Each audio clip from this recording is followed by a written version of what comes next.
බුදුරජාණන් වහන්සේ මුලින්ම කියපු එකක් තමයි එපා කියපු එක. මොකද්ද? හරිද? යෝපන භික්ඛු පඨවින් කණෙය්‍යං වා කණාපෙය්‍යං වා පාචිත්‍යං. යම්බඳු මහණෙක් පඨවි කියන්නේ පොළව කණෙය්‍යං වා කොටනවා නම් කණාපෙය්‍යං වා කොටවනවා නම් ඒ කියන්නේ ගිහිව ලව්ව කොටවනවා නම් තේරෙනවද කියන්නේ? දැන් මම පොඩි උදාහරණයක් කියන්නම්.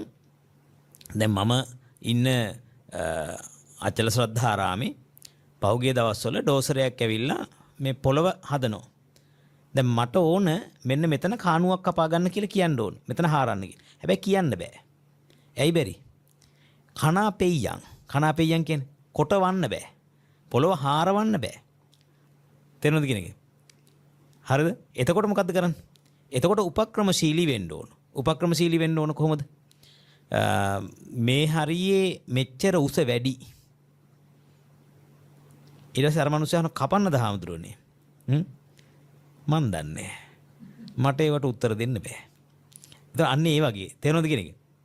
ඉතින් එතකොට මතක තියාගන්න ඕනේ ඒ වෙයිදී අපි හරි පරිස්සම්. ඉතින් ඒක එච්චර පරිස්සම් වෙන්න ඕනේ කි මේක අර ලැජ්ජා නැතිකම මහ මුදලිකමටත් වඩා ලොකුයි කියලා කියන්නේ අඳනේකුත් ඇඳගෙන බහැලා කුඹුරු කොටනවා ගිහියෝ වගේ.